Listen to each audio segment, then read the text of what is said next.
enfim, muita situação, eu vivi uma luta, fiz escolhas erradas, muita coisa, e como você falou, eu estava no auge da minha vida profissional, estava ganhando muito bem, estava muito estável financeiramente, trabalhando muito, enfim, e muita coisa aconteceu que me levou nesse quadro, né, de tristeza, de abatimento, e você me orientou a eu fazer um programa como Águias. No final de semana vai ali, que você vai receber ministração, você vai ter...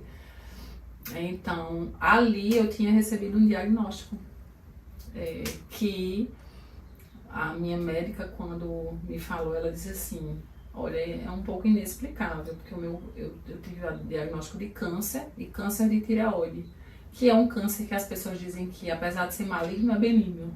Tá. Como é isso, né? Como é isso? Porque é tipo assim, é um câncer tranquilo de tratar. Você tira e tá resolvido. Porém, ela disse assim, o tamanho desse seu, ele é um câncer que se desenvolve muito lentamente. O que se diz é que cresce 1 milímetro por ano. Tá. Então, o meu tinha 3 centímetros, 3,1 centímetros. E aí ela disse, ou seja, você olha, tem que ter uma idade...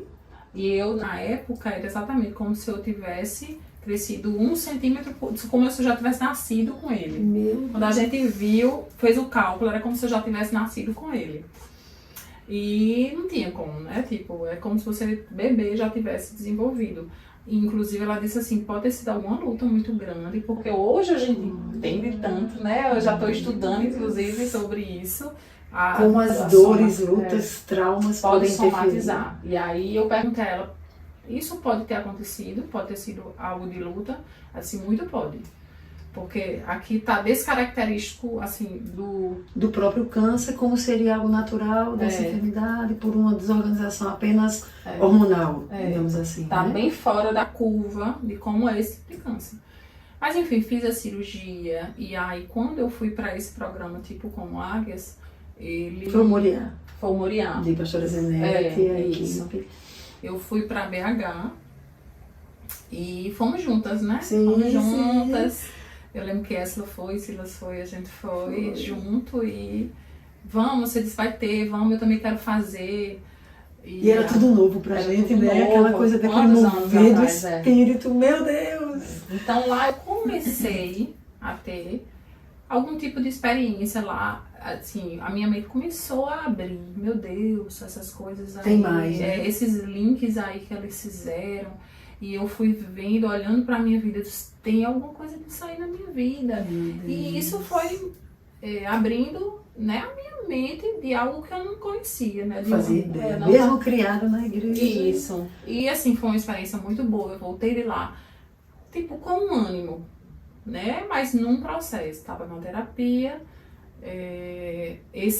A minha primeira experiência, assim, de ouvir Deus, assim, muito fortemente foi quando eu tive o diagnóstico. Que eu disse, meu Deus, por quê? E a gente tem, né, tem essa de perguntar por quê. E me abati. Não é fácil você ver o positivo ali. Meu Deus, eu não gosto nem de imaginar. Não é fácil. Então, quando eu tive aquilo ali, me deu um choque. Eu passei um momento ali com Deus, orei. E quando eu abro a palavra, Deus me dá uma promessa. E foi lá em Isaías 54 que eu guardo até hoje essa promessa. E ali eu disse, meu Deus... Deus me deu uma promessa, eu lembro que eu passei uma mensagem pro meu esposo e eu disse, Deus falou comigo, e ele disse assim, assim, assim, meu esposo estava mais verde do que eu, e aí ele jogou um balde de água fria, ele disse, como assim Deus falou? Tem na Bíblia, né, isso aí e tal. E eu disse, mas eu tinha convicção, era diferente, foi diferente, né? A gente sabe porque sabe. Pronto, Joyce Meyer diz isso muito, a gente sabe que sabe porque sabe. Não lembra, foi algo diferente, Deus tocou ali, e ali eu me apeguei a essa promessa, e as coisas foram acontecendo, e eu fui tendo experiências com Deus, e Ele foi muito gentil comigo, porque muitas fortalezas precisavam ser demolidas. E aí vem essa história do câncer, a gente volta de lá, e a gente volta com esse livrinho, foi de lá. Foi de lá, não foi? Morando a palavra. Aí você disse, olha, vamos fazer essas declarações aqui, da área de cura. E eu lembro que muitas vezes eu ia de madrugada pra sala, E eu começava a declarar e aquilo ali, aquele nó na minha cabeça. Tipo assim, o que é que eu tô fazendo isso aqui? Aí eu comecei a tirar dúvidas. Eu disse, como assim? Como é isso e tal? E eu fui perguntando. Mas eu fui firme. Mesmo assim, ousando. Você nunca desistiu, mesmo sem entender. Não, eu me posicionei. Exato. Eu disse, eu vou. Até que quando eu fiz a cirurgia, a gente passa 5 dias depois da cirurgia, se eu não me engano, eu fui me submeter a iodoterapia. Tá. Tem sequelas? Como é que é? Pronto, após a cirurgia pode acontecer, como é aqui, pode acontecer de ter algo nas cordas vocais. Tá. Mas não tive nada, é uma sequela que pode acontecer porque é muito perto. Tá. Mas foi retirado, foi feita a biópsia e foi constatado que existia um tipo e um subtipo de câncer. Esse subtipo já era um pouco mais agressivo e ele já estava um pouquinho fora da parede da tireoide. E aí eu fiz uma pesquisa de corpo inteiro. Que é o PET scan, né? Que chama? Como um PET scan. A citilografia, no caso, que é a pesquisa de corpo inteiro e foi detectado manchas no meu pulmão. Eu já tinha lido, porque a gente dá um Google, né, na hora que a gente descobre. Não tem quem não faça. E tinha lá 5% dos casos pode dar metástase em pulmão ou ossos. Meu Deus. Então, quando deu essa mancha, eu não sabia. Então, o laboratório, não, a clínica me chama e diz, vamos repetir o exame. E como é um exame de imagem, eu sei que pode repetir. Fui lá repetir. Outro dia, eles me ligam, vamos repetir o exame. Quando eu chego nesse outro dia, eu disse, olha, antes de eu entrar na máquina, porque é um exame incômodo, eu ficava lá 30 minutos, congelada, 40 minutos, às vezes até mais.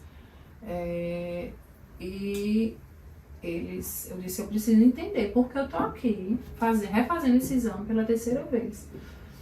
E ele não. Terceira vez. Aí a médica veio e ela disse, olha, deixa eu explicar pra você, apareceu uma manchinha no seu pulmão, mas seu exame de sangue tá ótimo, tá maravilhoso, então assim, não está compatível com o que a gente tá vendo, então a gente tá querendo precisar um pouco mais, a gente já entrou em contato com a sua médica e tal. Depois eu soube que meu esposo já tava, a médica já tava, todo mundo já tava ali conversando nos bastidores, entende? Ok, apareceu, aí o que a minha médica disse foi só, você já fez a iodoterapia, daqui a 6 meses vamos repetir os exames, você está tratada. Se tiver que ser algo, você está tratada. Me tranquilizou dessa forma, só que eu já tinha uma noção, meu esposo também não disse nada do que ela tinha conversado com ele, afirmando que era uma metástase.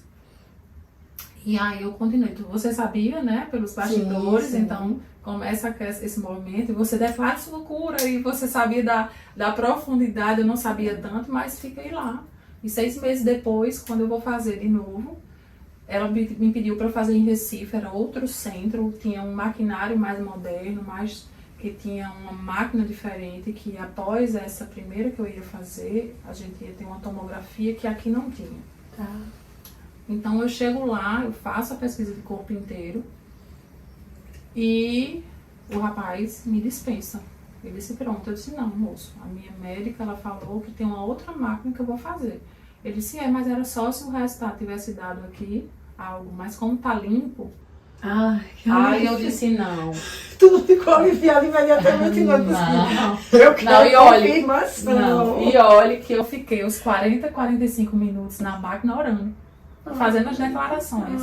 Eu tenho um pouquinho de claustrofobia. Sim, um pouquinho. Eu tenho também. E quando eu entro nessas máquinas, eu entro de olho fechado. Então, eu faço esse exercício. Eu sempre faço esse exercício.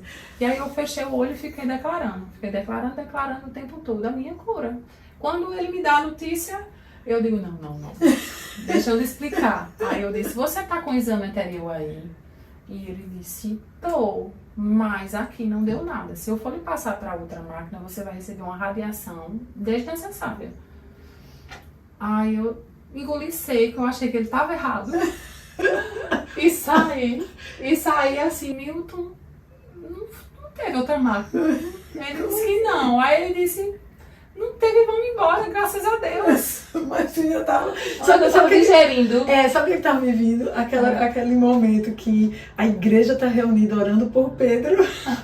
O anjo vem, solta Pedro, ele chega lá na casa, E a serva diz, e bate a porta. Mas eles estavam orando, pedindo. Tipo Mas assim, quando chega a bênção, a gente se abestalha, né? Tipo isso. Mas foi mais ou menos isso. Então, assim, e aí eu fui digerindo. E algo que a iodoterapia tinha, só para complementar essa coisa da cura e a gente fechar, a iodoterapia tinha deixado uma sequela, que eu tinha uma inflamação nas glândulas salivares. Ao comer, elas inchavam e eu tinha dor 24 horas. Meu Deus. Mesmo sem comer, mas quando eu começava a comer, elas inchavam e a dor aumentava. Então eu tava comendo comida pastosa, líquido, um sofrimento. E a médica tinha dito que normalmente é de 2 a 3 anos para que essa sequela ela saia e que existe alguns casos que ela fica, permanece. Eu tinha tomado uma dose alta de iodo por conta do tamanho e tudo mais do meu quadro. E aí, depois desse momento onde eu soube que não tinha mais nada no meu pulmão, alguns dias depois Nada. Glória a Deus. E eu passei com essa sequela em torno de 3 meses. Porque ela normalmente ela ela aparece um tempinho depois que você faz a iodo. Então eu fiz a iodo e 3 meses mais ou menos depois eu comecei a sentir a sequela. E aí passei 3 meses, algo que eu tinha que passar 2 a 3 anos, ou nem sei se ficaria. Poderia até ficar permanente, uma coisa crônica, né? E era algo assim que eu queria sair gritando. Meu Deus. Aquele latejado dos 2 lados, assim, ó. Meu Deus. Terrível. E de repente eu disse, não tem, então a cura foi completa, foi linda. Glória a Foi Deus. lindo.